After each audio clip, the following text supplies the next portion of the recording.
Oi, meus amigos! Mais um dia, graças a Deus, hein? Abrimos os olhos, estamos recomeçando. Bom, muito bem. O que acontece? Hoje nós temos um desafio. Um desafio porque a mensagem de hoje foi encomendada, né? Me pediram para falar sobre determinada história, mas se eu começar dizendo o que é, quem é o autor e tudo mais, muita gente vai torcer o nariz e vai dizer assim, não quero nem ouvir. Não fala nada, porque são os traumas, né? Os traumas da língua portuguesa, por exemplo. Então nós vamos fazer o seguinte, eu vou contar para vocês a história como se eu estivesse contando a história, né? O roteiro, a gente chama de roteiro, ou enredo, da nova novela das 8, certo? Porque olha, é tão atual, que poderia ser, sim, com todas as letras, a nova novela das 8. Então vamos lá, a nossa história, ela se passa em Portugal, né? E uma parte em Portugal, uma parte no Brasil. E ela é uma história que eu gosto demais, porque ela ensina para nós e mostra que a única coisa que muda de um século para outro, de uma etapa para outra, de uma era para outra, podem ser as roupas, os trajes das pessoas, mas que os sentimentos, eles não mudam. Pior que tudo, que o caráter, né, as características psicológicas de cada um, bondade, inveja, maldade, aquela pessoa que é traiçoeira, aquela pessoa que é inocente, aquela pessoa que é boa apesar de todas as rasteiras da vida.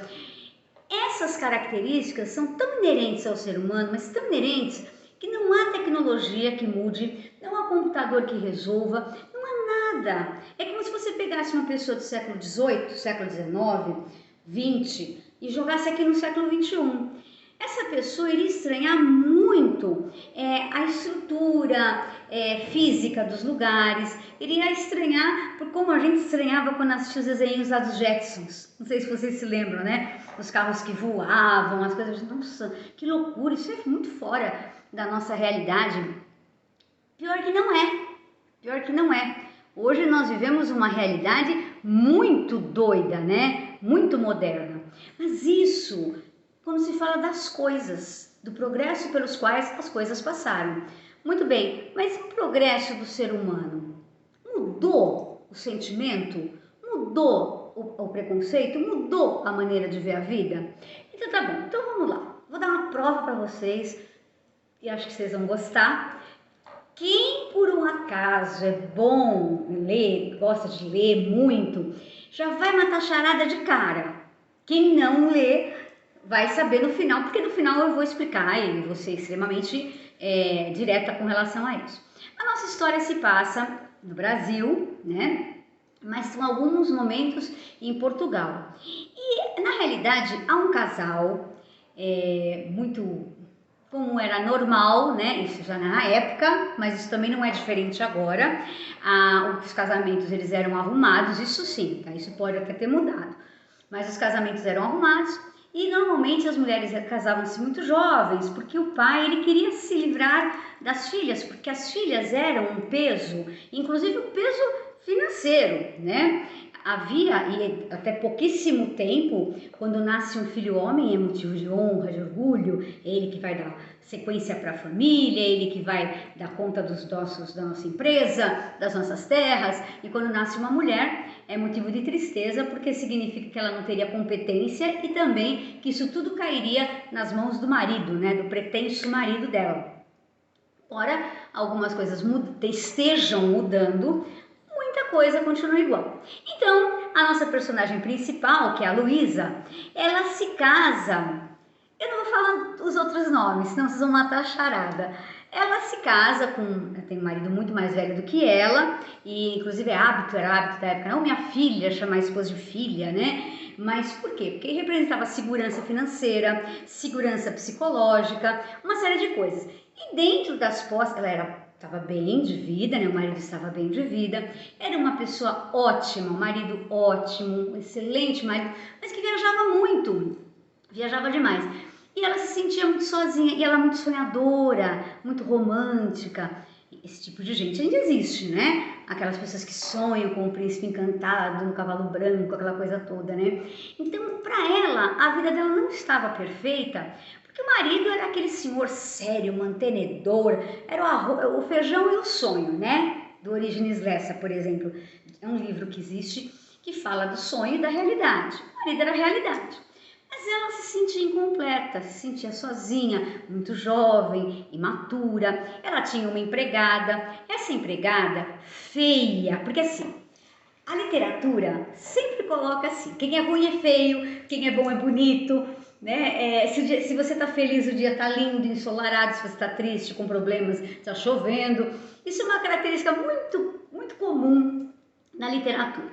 Então, a empregada é aquela pessoa ruim, invejosa, maldosa, aquela que quer, ela não aguenta de jeito nenhum ter que servir a patroa dela, que é muito mais nova do que ela, porque tem dinheiro e ela não tem onde ficar morta, né?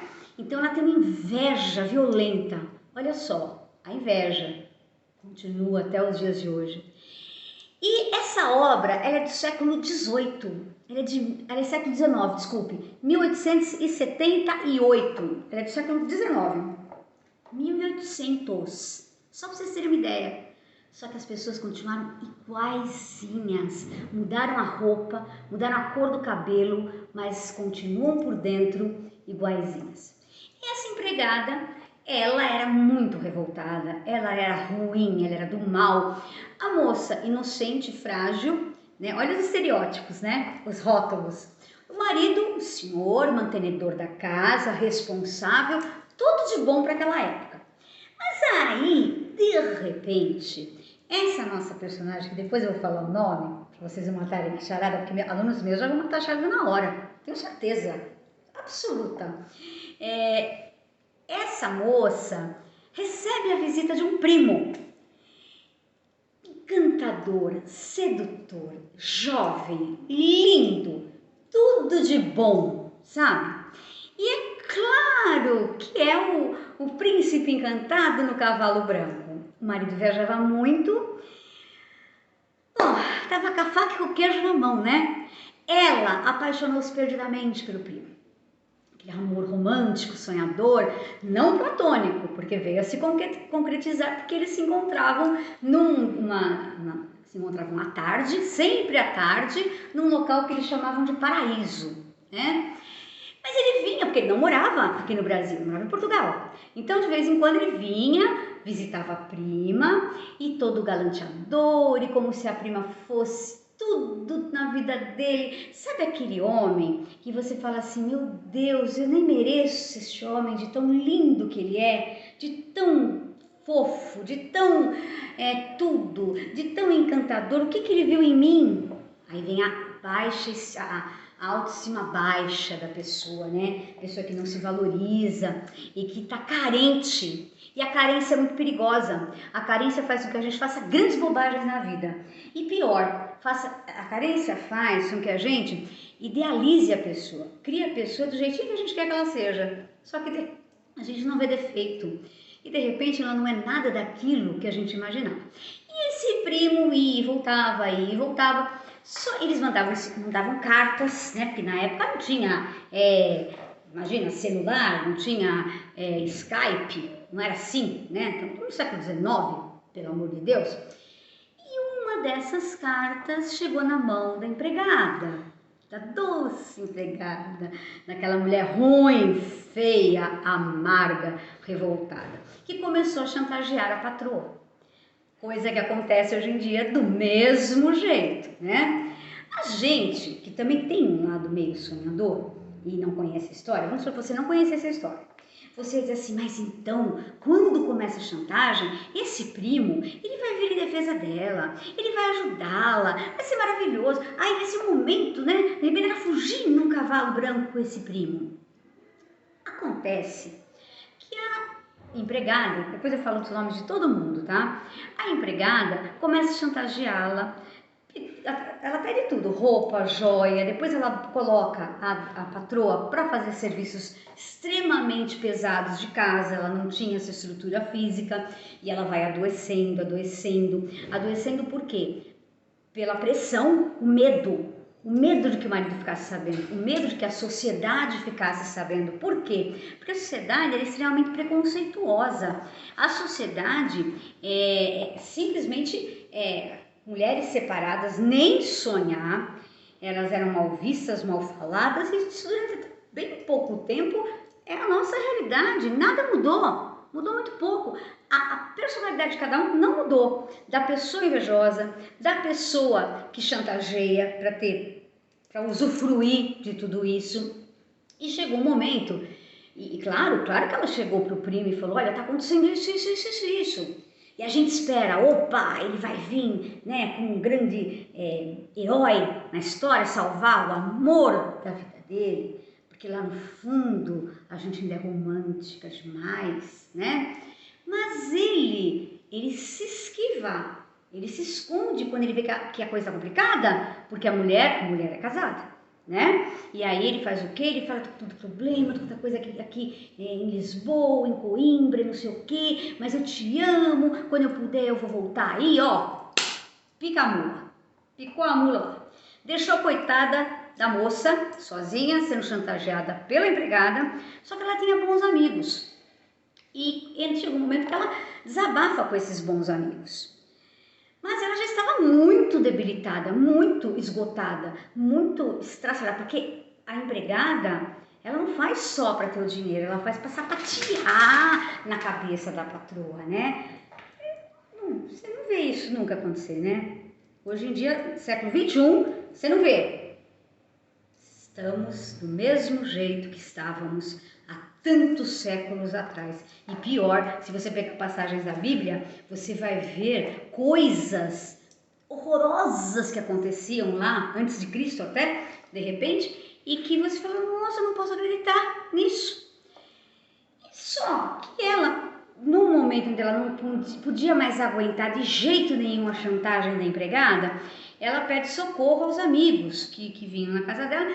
E aí tinha lá um comendador, e ele falou, pode deixar, que eu vou dar uma espremida nessa empregada, ela vai parar de te atrapalhar. E foi o que ele fez. Só que a empregada, em pânico, porque ele falou que era crime, que ela ia ser presa, que não sei o quê, fez aquele terrorismo necessário, ela mereceu. Mas aí, ela morre. O legal da literatura, né, é que todo mundo morre, muita gente, não é legal, pelo amor de Deus, né, mas virou e mexeu, morre. E aí a Juliana, agora eu vou começar a falar os nomes, porque se você não descobriu ainda que eu tô falando, Jesus, você não foi meu aluno. Então olha só, a Juliana morre, bate as botas. A Luísa, ela como todo e qualquer ser humano, não importa que é século XIX, se fosse agora o sentimento era o mesmo, se sentiu aliviada. Não é essa sensação que você tem? E você se culpa até. Nossa, fiquei aliviada porque fulano morreu. Mas era um peso na vida dela, um grande peso. E aí ela falou, tô livre, tô feliz, e etc. Mas havia uma carta, não mande carta para ninguém, hein? Não mande, não registre, não faça isso, não mande e-mail, não mande messenger, não mande nada, porque isso se volta contra você.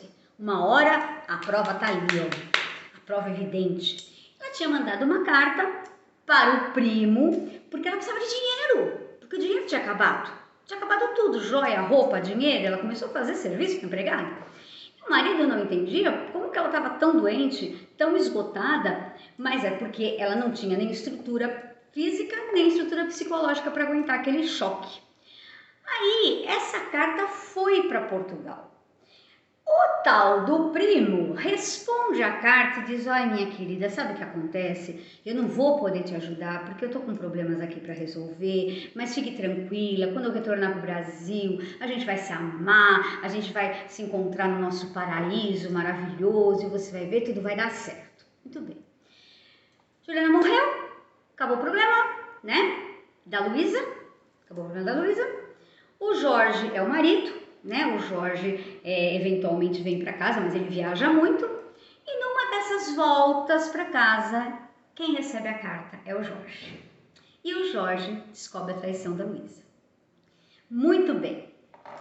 Aí, sem falar na falta de caráter do primo, que em momento nenhum né? Pensou em ajudar, em socorrer, em ver o que ele podia fazer, né? Porque ela era útil, ela era usável. Hoje em dia não é assim? Tem gente que acha que se acha no direito de nos usar, porque querem uma satisfação para o outro, né? Eu estou pensando no meu bem-estar, na minha felicidade. Se eu estou usando o outro, se eu estou ferrando com a vida do outro, acabando com a vida do outro, não tem problema, porque eu estou feliz e acabou. Essa mentalidade do século XVIII, XIX é a mesma do século XXI. Só mudamos de roupas, deixamos de ser índios com folhas de bananeira, ou então aqueles vestidos lindos, maravilhosos, para usarmos as nossas roupas aí, o nosso jeans, a nossa roupa do dia a dia. Mas só mudou a casca de dentro. Nós somos iguais. Quem é ruim, quem é bom, quem é inocente, quem é sem vergonha e oportunista é sem vergonha e oportunista do mesmo jeito que era no século XIX. Em resumo, ele acha a carta e chama a Luísa. Mas ele ama muito a mulher dele. Muito, muito, muito. Ao contrário do primo, que usa a Luísa para os seus interesses, para atender as suas necessidades físicas, né? Ao invés desse primo, o marido a ama de verdade e ele a perdoa. Mas ela nunca imagina que vai ser perdoada, até porque ela tem uma amiga que já foi pela sociedade, ela foi, acabaram com a raça dela, porque ela tinha uma vida diferente, tudo, então ela se vê jogada na rua igual a amiga dela, por exemplo. Então ela pira na batatinha. Aí o que acontece? Ela vai ficando doente e morre. Novamente a literatura utilizando o recurso da morte. Aí o marido, muito triste, porque amava demais a Luísa, então o Jorge, ele vende a casa, ele se muda, ele não quer nem olhar para nada, porque tudo aquilo era motivo de tristeza. Nesse inteirinho, veio o primo, o Basílio, lembrou? O Basílio, e aí ele vem procurar a prima, porque ele precisa da prima, né? É interessante, por exemplo, ele precisa usar a prima, né? Porque ele sempre usou, quando ele estava no Brasil, ele precisava de mulher, então ele usava a prima, enquanto ela amava, enquanto o marido a amava tanto, o primo simplesmente a usava como uma coisa, né? Isso não acontece hoje em dia? Acontece, né?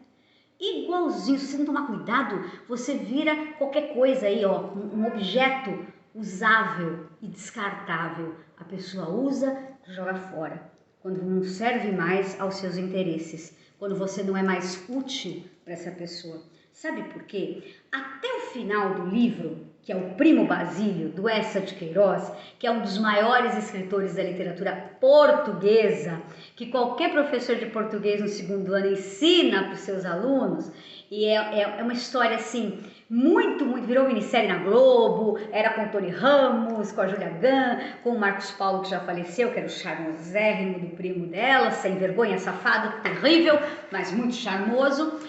Mas a gente ainda tem um último fio de esperança de que quando ele souber da morte dela, meu Deus, ele vai morrer de remorso? Ele vai ter um teco, ele vai se atirar não no Sena, porque no Sena em Paris, nem no Tejo, porque ele não está em Portugal, mas se fosse o caso, se atiraria no Tietê. Não é porque se passa no Rio de Janeiro a história, né? Então teria que achar um rio lá no Rio de Janeiro para ele se matar. O que acontece? Ele bate.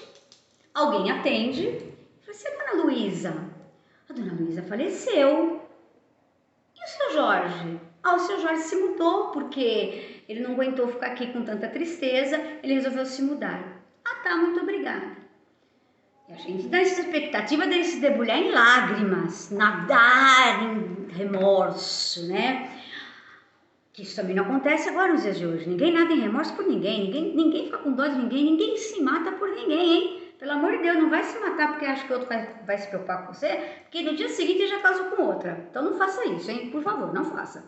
Aí, quando a gente acha que ele vai ter um lampejo de dignidade, esta criatura vira pro amigo e fala bem assim, uma frase que deixou todo mundo assim de queixo caído esperando, cadê o resto? Tem que ter o resto, tem que ter alguma coisa. Nós estamos procurando até hoje algum capítulo do Primo Basílio que justifique que esse mau caráter, sem vergonha, cafajeste, safado do primo dela não era tudo isso.